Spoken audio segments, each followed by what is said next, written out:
They're using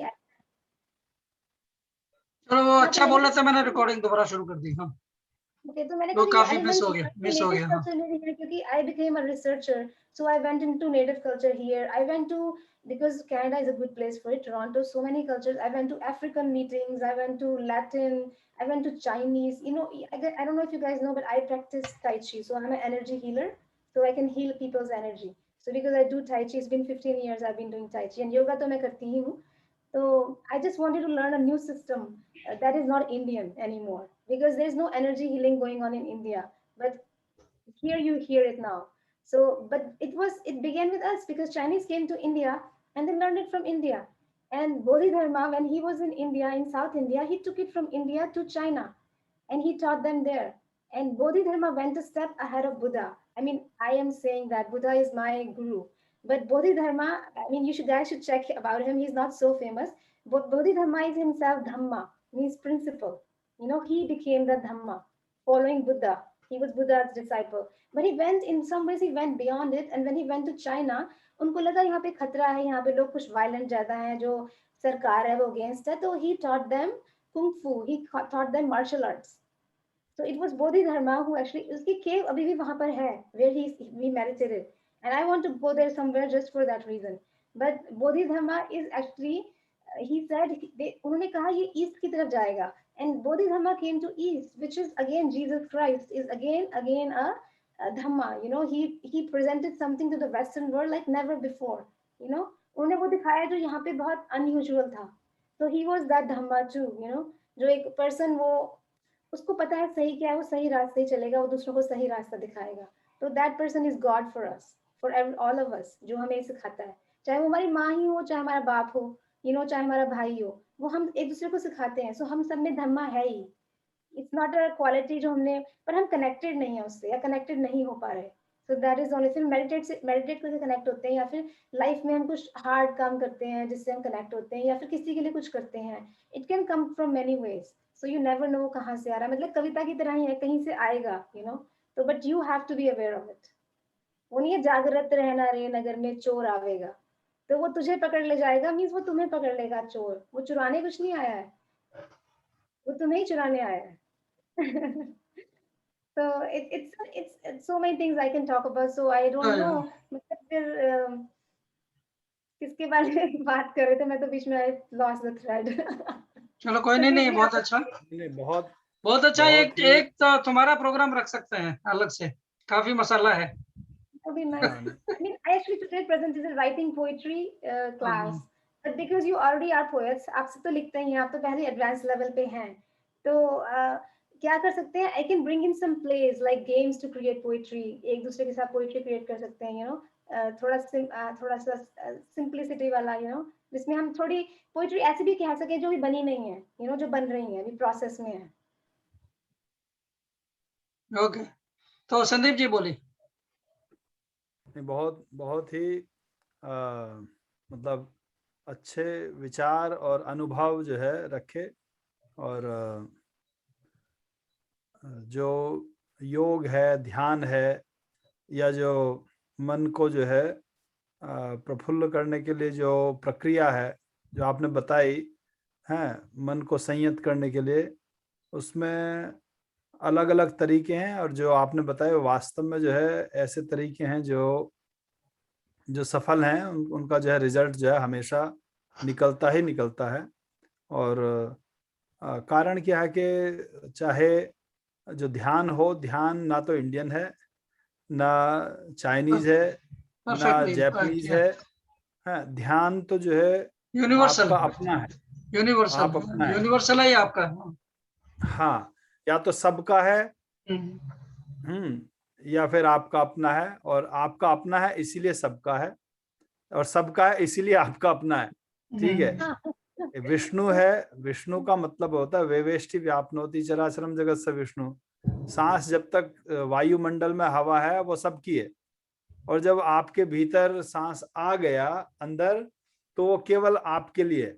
जिसको asthma वगैरह की बीमारी हो, ठीक है, उसको पता है कि सबकी हवा उसकी अपने लिए नहीं है. ठीक है, अगर किसी की मशीनरी में सांस में दिक्कत है लेने में, तो जो विष्णु और राम, दो शब्द पहले भी हमने कहा था कि जब वो पर्सनलाइज हो जाता है तो वो राम हो जाता है। जो सबके लिए है, अवेलेबल फॉर एवरीवन, वो विष्णु है। ठीक है, रमनते योगिनो यस्मिन इति राम, जो योगियों के भीतर रमण करने लगे वो राम है। जिसमें योगी रमण करें वो राम है। और वे वेष्टि व्यापनोति चराचरम जगत स विष्णु, जो सबके अंदर बाहर है वो विष्णु है। तो जहां तक योग की आपने प्रक्रिया बताई, सीधी सी 4 स्टेप हैं योग के लिए, अपने आप को जो है ध्यान के लिए, योग के लिए जो भी कुछ कहें आप, वो है एक तो जो आप कुछ भी करते हैं, ठीक है, आपकी जो एक्शन है, ठीक है, आपका डूइंग, थिंकिंग, और उसके बाद जो है फीलिंग, और उसके बाद बीइंग, ये 4 स्टेज हैं। इन चारों को अगर हम देख लें तो इन्हीं का विस्तार जो है दर्शन है, इन्हीं का विस्तार जो है फिलॉसफी है। Doing, thinking, feelings and being. ठीक है, अब आप देखें, जो आप करते हैं उसी के अनुरूप आप सोचते हैं, जो आप सोचते हैं वैसे ही आप जो है महसूस करते हैं, और वैसे ही फिर हो जाते हैं। तो ये सर्कल है, 4 पॉइंट्स हैं। ठीक है, तो लोग, जो आम आदमी है, वो सोचता है कि अगर मैं कुछ करूंगा, जैसा करूंगा फिर वैसा ही जो है सोचूंगा, और जैसा सोचूंगा वैसा ही महसूस करूंगा, और जैसा महसूस करूंगा वैसे ही हो जाऊंगा। ये आम आदमी की प्रक्रिया है। जैसे एक जो सर्किल है उससे सेंटर की तरफ को जाना। आप अगर ध्यान दें, अपने शास्त्रों में एक है बिंदु उपनिषद। तो बिंदु और शून्य 2 शब्द हैं, 2 मतलब गणित के हिसाब से, रेखा गणित के हिसाब से 2 आकृतियां हैं। एक तो है बिंदु और एक है शून्य। शून्य से भी जो सूक्ष्म है वो बिंदु है, और बिंदु ही जो है वो शून्य होता है। ठीक है, और जब आप ध्यान लगाते हैं, आप अगर देखें तो आप जब इसमें ललाट चक्र पर पहुंचते हैं, ठीक है, आज्ञा चक्र पर पहुंचते हैं, उसके बाद जब आप पहुंचते हैं, वो फिर बाद में बिंदु ही उसका सिंबल है। तो जब आप doing, thinking, feelings and being, इन 4 चीजों को सोच लें, आप बीइंग हो, इसीलिए आप फीलिंग रखते हो। आप फीलिंग रखते हो इसीलिए आप थिंकिंग रखते हो। आप थिंकिंग रखते हो इसीलिए आप जो है डूइंग रखते हो, इसलिए आप उस क्रियान्वयन रखते हो, हैं। जब आप बीइंग नहीं रहेंगे तो आपकी फीलिंग गायब हो जाएगी। जब आपकी फीलिंग गायब हो जाएगी, आपकी थिंकिंग गायब हो जाएगी। आपकी थिंकिंग गायब हो जाएगी, आपकी जो है जो एक्टिविटीज हैं, एक्शंस हैं, डूइंग्स हैं, वो गायब हो जाएंगी। आम आदमी सोचता है कि हम जैसा करते हैं वैसा सोचते हैं, जैसा सोचते हैं वैसा महसूस करते हैं, जैसा महसूस करते हैं वैसे हो जाते हैं। तो ये है कि सर्किल से सेंटर की तरफ को आना और सेंटर से सर्किल की तरफ को जाना। ये 4 शब्द अगर हम सोच लें तो हमें अपने जीवन में ध्यान हो, योग हो या दर्शन हो, उसका थोड़ा सा जो है आभास जो है होने लगता। अब आपने बहुत ही जो मतलब अपने ढंग से जो विचार रखे, वो भी उन्हीं का कहीं ना कहीं उसी से संपृक्त हैं, उसी से कनेक्टेड हैं। और हम जो आपने एक्सपेंड किया इस पे, और मुझे एक क्वेश्चन भी बीच में आया था, मैंने आपसे पूछा कि आपको सुनाई नहीं दिया। एक सहस्रार चक्र, हाँ, बिंदु वाला, बिंदु, शून्य और सहस्रार चक्र। तो अगर हम मेडिटेशन करें और हम सहस्र चक्र की मेडिटेशन कर रहे हैं, कई बार मैं कलर मेडिटेशन करती हूँ, तो अगर मैं शून्य इस्तेमाल करूंगी उसमें, है ना, या फिर मैं लाइट का इस्तेमाल करूंगी, शून्य नहीं बेटर रहेगा? वो अपनी अपनी जो है जितनी आप स्थूल से सूक्ष्म की तरफ को जाएंगे, ठीक है, स्थूल से जब आप सूक्ष्म की तरफ को जाएंगे तो जो दृश्य है, जो दिखने वाला है, जो विजिबल है, वो इनविजिबल होगा। ठीक है, और इनविजिबल जो है शून्य होगा, शून्य भी जो है बिंदु बनेगा। ठीक है, तो अगर आप देखें जो वैदिक या भारतीय जो ध्यान की प्रक्रिया है, उसमें शून्य अवस्था है, और जब ध्यान आप करते हैं, आप जो है बिंदु मरणम बिंदु पाते न जीवनम बिंदु धारणम, ठीक है। अगर आप चाहे कंसंट्रेशन करें, चाहे मेडिटेशन करें, किसी बिंदु पर टिकते हैं, आप कुछ भी काम कहीं करते हैं, चित्र बनाते हैं, बिंदु ही बनाते हैं, बिंदु से ही फिर सारी जो है वो प्रक्रिया शुरू होती। बिंदु को आप तरल या उसमें बूंद बोल देते हैं, ठीक है। क्या बोलते हैं, बिंदु जैसे बिंदु से सिंधु मैंने बना बिंदी है। लगा ली, हाँ जैसे मैंने बिंदी लगाई ना, तो इट मीन्स कि सारा वो स्लो बिंदु बन गया मेरे फेस का, या सेंटर पॉइंट। हाँ, तो जो शब्द है, मतलब जो ध्यान है, ध्यान को जब आप केंद्रित करते हैं, केंद्रित करने का, केंद्रित होने का जो आप आराम से उसमें कह सकते हैं एक्सप्लेन करने के लिए, ठीक है, बिंदु दिखाई नहीं देता। जब आप सर्कल बनाते हैं, आप कोई भी प्रकार लें, प्रकार से अगर आप राउंड शेप बनाते हैं, ओके, तो which is the उसमें दो form नहीं है। दो दो कंपास जो होते हैं ना, कंपास, उसमें आप एक को जमीन पर रखेंगे और फिर दूसरे को घुमाएंगे, तो जो सेंटर में रखने वाला वो है बिंदु, और जो ओके, सर्किल घुमाने वाला है वो है उसकी परिधि। या तो जो बिंदु पर सेंटर है, परिधि। लोगों को परिधि दिखाई देती है, सेंटर दिखाई नहीं देता, ठीक है। Exactly exactly. हाँ, तो इसीलिए जो ध्यान की प्रक्रिया है, उसमें जो है शून्य शून्य तो जो है आप बनाते हैं, लाइक इन्फिनिट साइन आप उसको बोल सकते हैं, लेकिन जो बिंदु है वो जो है वो उसकी शुरुआत है, ठीक है। ठीक बात है। एक थोड़ी सी बात कहना चाहूंगी, और ये इंडिया की दुनिया को देन है, या भारत की दुनिया को देन है। मतलब देश के नाम तो बहुत है, हमारे एक देश के बहुत सारे नाम है, जो भी आपको पसंद आए तो पर हमारे देश की ये देन है कि जो बिंदु जो है वो इंडिया ने दिया है दुनिया को। हाँ, किसी और कल्चर में बिंदु नहीं है, किसी सिंबल में भी बिंदु नहीं मिलता। क्योंकि मैं ग्राफिक डिजाइनर हूँ, क्योंकि मैं आर्ट बनाती हूँ, और मैंने पुरानी तांत्रिक आर्ट स्टडी की है, चाइनीज आर्ट स्टडी की है, और रशियन की है, और मतलब हर जगह की यूरोपियन आर्ट में स्टडी की है। मुझे नेचुरल इंटरेस्ट है, स्टडी भी नहीं की, I like it so I do it. तो जो मैंने उसमें जो मैंने पाया कि एक बिंदु कभी इस तरह से बिंदु को केंद्र बना के पूरी लाइक वो मंडाला ड्राइंग्स भी वही है, बट जो आज संदीप जी ने बताया, मुझे मुझे वो सुनने की जरूरत थी, क्योंकि मुझे पता लगा कि मैं बिंदु एक्चुअली में बिंदु भी नहीं है, इट इज नथिंग। या आपकी बात को ध्यान दो, मैं एक राजा हुए हैं बिंदुसार।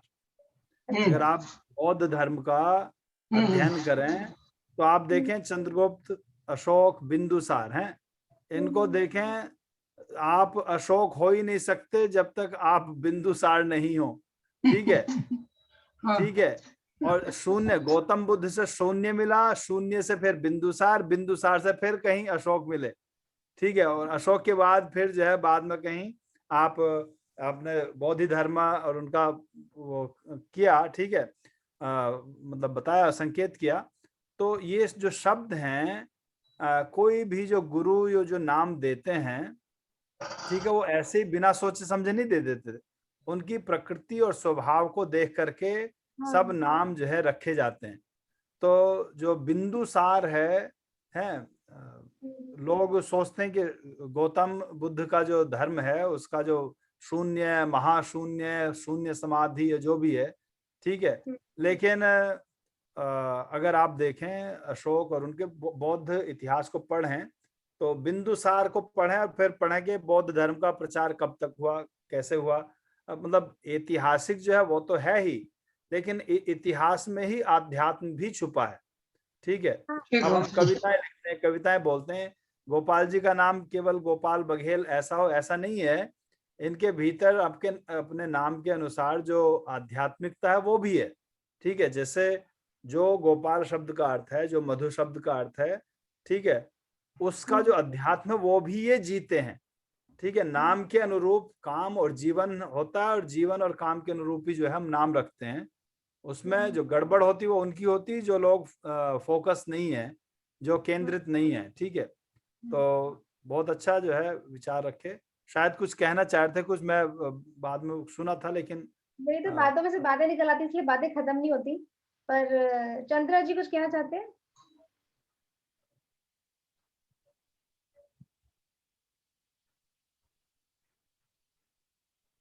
चंद्रा जी चले आप वो कुछ कहना चाह रहे थे?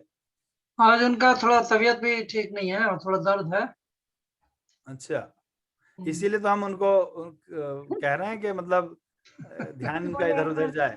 नहीं, मैं जाने के लिए इशारा कर रहा था कि मैं निकल रहा हूँ। हाँ दर्द में सबसे अच्छा लिखता है, अच्छा। राइट संदीप जी? जब दर्द होता है सबसे अच्छा लिखते हैं हम। तो कुछ सुना दीजिए आप भी हाँ, चंद्रा जी। सही आप बात। कवियों में चंद्रा रहकर जी भी मिलते हैं फिर कवियों आपसे। से दूर रहते हैं, आप कवियों में रहकर भी कवि से, कविता से दूर रहते हैं। नहीं, मैं हाँ, ये कविता से दूर नहीं रहता हूँ। कवियों के मास्टर हैं, ये कवियों के कंट्रोलर हैं। मैं कविता से दूर नहीं रहता हूँ, हाँ है ना? कविता से, हाँ मतलब खुद नहीं लिखते पर, हाँ। नहीं, सारे कविता सारे कभी कभी कवि अपने मन ये पे होते सबकी तो करता कविताओं रहता को हूँ। देखते हैं, सबकी कविताओं का श्वेता, ये वो करते हैं। हाँ श्वेता, अरे वो नहीं, श्वेता नहीं सारे है, कवि ऋचा है। चंद्र पे ही ऋचा, लिखते हैं। ऋचा, हाँ, कवियों का कोई न कोई आलोचक और समालोचक भी तो होना चाहिए। हाँ हाँ भूल जाते हो? हाँ। नहीं, मैं अपना कविता कभी कभी मन में रखता हूँ, कभी कभी उतार लेता हूँ ठीक पेपर है, में। तो इसलिए ये खुश रहो। कवियों को ना, कंट्रोल करके रखते हैं। हाँ भाई, कवियों को काफी भाई अभी मैंने 4 लाइन कविता सुनाई, किसी ने ध्यान ही नहीं दी, इनकी बड़ी हाँ। गूढ़ कविता होती है। तो मैंने अपना चुपचाप हम अपना ध्यान तब रोक हम दिया। इसको सुना दीजिए, फिर आपकी इसको रचना को हम सुने थे। हाँ हाँ, हाँ और थोड़ा फनी आपकी भी है, रचना का हम मुझे ध्यान दिए माफ थे। करना, हाँ ये फनी भी है। हाँ। है ना? तो हमने कहा 4 लाइन सुनाई की जरूरत है। कि किस गुरु को नमन करूं मैं। हाँ बहुत अच्छी रचना थी सर, सुना दीजिए। नहीं, पूरी अपने पेपर में नहीं उतारी थी, तो 4-5 लाइन अभी मन में आ रही थी, तो वही सुना रहे थे कि जिसने उंगली पकड़ के चलना सिखाया, कि जिसने भाषा का ज्ञान कराया, किस गुरु को नमन करूं मैं। ये तो उस कविता का मतलब पूरा वो था कि आखिरी में निष्कर्ष ये था, गुरु हम स्वयं हैं, हमारा कोई गुरु नहीं। तो वही मन में उसको लाइनें थी, तो वही सुना रहे थे, तो लोगों ने ध्यान तवज्जो नहीं दी, तो मैं अपना बैकफुट पे चला गया। कोई नहीं, नहीं, गुरु मैंने मतलब गुरु आप स्वयं भी हो और आप स्वयं भी कुछ और नहीं हो। मुझे लगा कि मतलब आपके इतने सारे गुरु हैं, मुझे लगा कि मैं किस किस को नमन करूंगी। मुझे खुद भी नहीं पता मुझे किसने क्या सिखाया। मतलब हाँ, बचपन से लेके आज तक कितनी चीजें सीखी हैं, पता नहीं किसने क्या क्या सिखाया। मतलब मैंने पोइट्री शैली की पढ़ी है, पोइट्री टैगोर की पढ़ी है, पोइट्री पढ़ी है मैंने, कबीर की हाँ, पोइट्री पढ़ी है, इतनी पोइट्री पढ़ी है, किसने क्या क्या सिखा दिया मुझे खुद भी नहीं पता। मतलब हम, क्योंकि हम एक दूसरे से तो सीख रहे हैं, मतलब कई बार जाने अनजाने भी, बट जो अच्छा लगा हम उससे सीख लेते हैं। जो अच्छा हमें लगता है हमारे कानों को, उसमें मीनिंग होता है। और कई बार मीनिंग जो नहीं होता वो भी सीख लेते हैं, बट फिर भी हमें पता होता है जो मीनिंगफुल है वो ज्यादा याद रहता है मन को वो याद रहता है कि there was some meaning to it. मतलब इसलिए मैंने आज तक कोई इंसान नहीं देखा जो नेचर में बाहर जाए और वो उसको एंजॉय ना करे, वो कहे ना कि फूल सुंदर नहीं है, वो कहे कि ये नदी सुंदर नहीं बह रही। तो हम नेचुरली वो हम सब देख रहे हैं, हम सब उससे कनेक्टेड हैं। मतलब इसलिए सबसे पहले हम सब लोग जो है हम नेचर लवर्स ही हैं हो। मतलब मुझे लगता है हम सब नेचर लवर सबसे पहले हैं, हमें नेचर बहुत अच्छा लगता है। तो ऋचा, एक शब्द हम भी कहूँ, बोलूं? हाँ बोलिए, बोलिए। हमारी ओपिनियन ये है कि जीव जो है, गुरु जो है, एक बच्चा से लेकर के हर जीव जड़ चेतन, हर कोई वो तो गुरु है वही कह रही हो। है ना? वही हर चीज से आप सीख सकते हैं। हम तुम्हारे बच्चे से भी सीख सकते हैं, हाँ, जिसका बच्चा एक भी गुरु दोहा, है, बच्चा भी गुरु है। हाँ सब, हर चीज गुरु है। और जिसका एक दोहा है कि गुरु गोविंद दोऊ खड़े काके लागू पाए, है ना? गोविंद दियो बताएं। नहीं, वो इनके अभी तो वो इसका ध्यान नहीं। मतलब ये कि माँ बाप सभी लोग जो है गुरु, गुरु की उसमें पहचान मीनिंग ये करवाते थी हैं। कबीर दास की, गुरु गोविंद दोऊ खड़े काके लागे पाँव, बलिहारी अरे गुरु गुरु आपने आपने, गोविंद दियो बताए। तो तो ये मतलब, कबीर दास ने रचना लिखी जब हम कक्षा में पढ़ने आए। हाँ तो माँ अरे बाप एक सब मिनट शांत रहो। बताते हैं कि हमारे क्या कौन है, हम सबसे तो सीखते हैं। जब हम पढ़ने आए तो गुरु जी ने समझाया कि भगवान और वो गुरु और वो खड़े हुए थे। तो शिष्य ने कहा कि भाई गुरु जी आप महान है, भगवान से भी आपने हमें गोविंद के रास्ता बताया। लेकिन जब उसको उसमें गहरे में आप जाएंगे तो वो कविता उलट जाएगी पूरी, कि गुरु गोविंद दो खड़े काके लागे पाओ। क्योंकि गुरु को भी हम ईश्वरी के दर्जे पे रखते हैं, क्योंकि सारा अंतर ज्ञान तो वही दिलाता हमको। हाँ वही सबसे मुश्किल तो काम है। शिष्य डिसाइड ही नहीं कर पा रहा कि हम किसके पैर छुए। तो अंत में शिष्य खुद ही कह रहा है कि नहीं, आप ही ईश्वर हो। हाँ तो उस जगह गोविंद एक नाम रह जाता है। लेकिन जब हम पढ़ने गए कक्षा में तो हमको गुरुजी टीचर ने ये बता दिया। तो क्या होता है कि जब हम कविता सुनते हैं तो हम कविता का सतही अंतर जानते हैं, कविता की आत्मा को नहीं जान पाते। जो उसका सतही अर्थ होता है वो समझ पाते हैं। वो कह रहा है कि मैया मोहे दाऊ बहुत खिजाऊ। जब क्लास में पढ़ने गए तो कह रहे हैं कि कृष्ण जी माँ से शिकायत कर रहे हैं कि हमें दाऊ परेशान कर रहे हैं। लेकिन अब उस कविता की आप उसमें गहराई में जाइए, उसकी आत्मा में जाइए, तो दोनों तो ईश्वर हैं। एक शेषनाग का अवतार है, एक विष्णु जी के अवतार है। तो उन दोनों ने माँ को दर्जा दिया भगवान का। तो उसको इस तरीके से समझने की जरूरत है। तो आई थिंक जिससे वो एक्सपीरियंस हुआ, ऐसी फीलिंग हुई, डिवाइन फीलिंग है ना? हुई, उसको तो वही गुरु लगता। तो नहीं, फिर जब उन्होंने उनको माँ को दर्जा दिया, भगवान ने माँ को दर्जा दिया भगवान का, तो फिर माँ ही भगवान है। लेकिन जब हम लोग क्लास में पढ़ने जाते हैं तो हम लोगों को सतही अर्थ समझा दिया जाता है कि 4 लाइनें इसका ये अर्थ है। लेकिन उन लाइन के बिहाइंड सोल क्या कहती है वो हम जानने की कोशिश ही नहीं करते।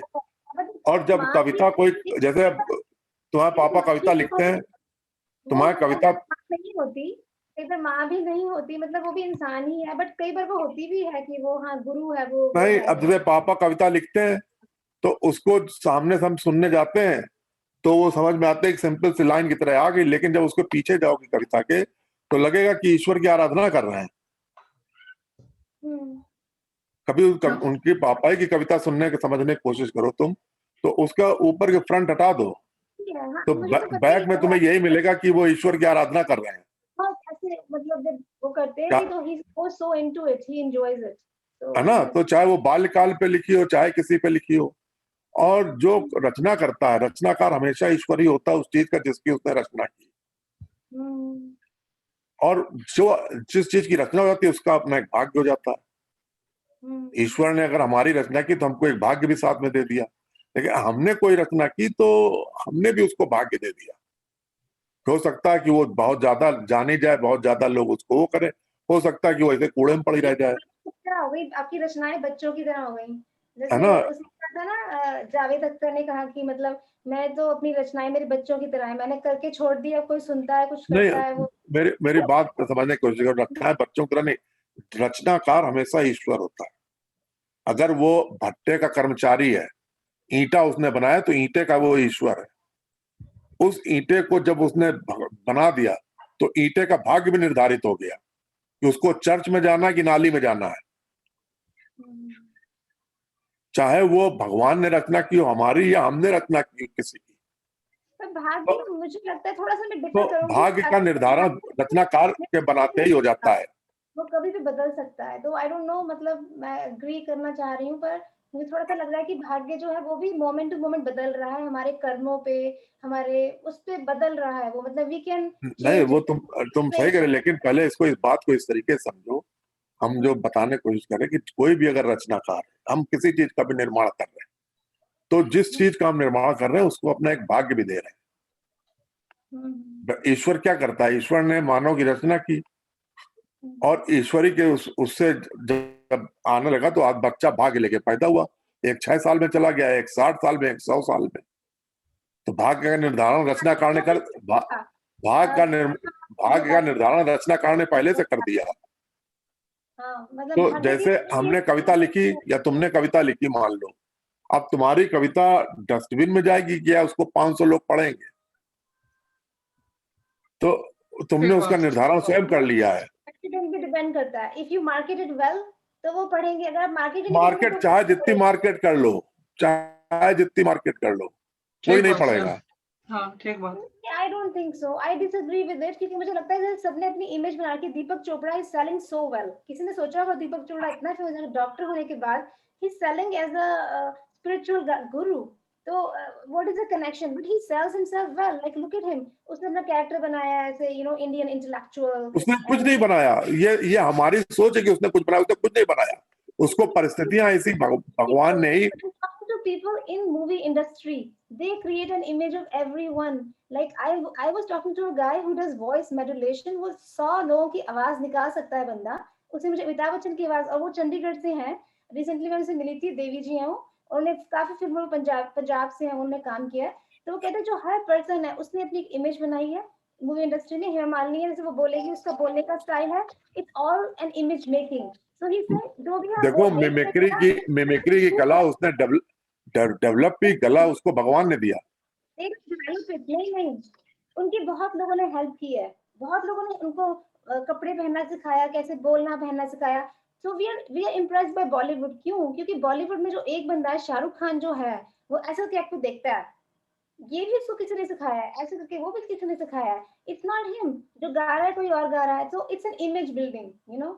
So everything is image. नहीं वो नहीं वो ठीक नहीं, एक मिनट रिचा, वो ठीक बोल रहे हैं। इमेज कितने भी बिल्ड कर लो, फिर भी आपका इमेज भी कौन देख रहा है। नहीं, एक मिनट, इमेज को कौन देख रहा है, देखने वालों के ऊपर डिपेंड करता है। But it is selling these days. But it is still selling these days. You have to say it. क्योंकि सुशांत सिंह को मार दिया जाता है और हटा दिया जाता है कि वो अब ये थोड़ा हमारे विषय से थोड़ा ज्यादा अलग हो रहा है। अभी तक विषय में था। नहीं, एक मिनट। नहीं, रिचा समझने की कोशिश करो कि सुशांत सिंह को मार दिया जाता है या मर जाता है, ये कोई पहली घटना नहीं है।